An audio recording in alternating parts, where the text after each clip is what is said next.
नसीब पर हैं वो आज नाज़ां जिन्हें शर्फ हज का मिल रहा है।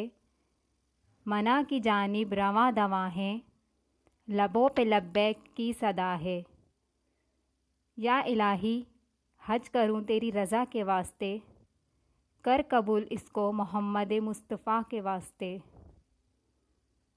यही मेरा ज़ौक़ नियाज़ है, यही मेरे इश्क का राज है।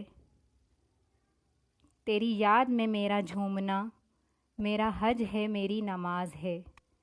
कर दे हज का शर्फ अता यारब, सब्ज़ गुंबद भी दिखा दे यारब।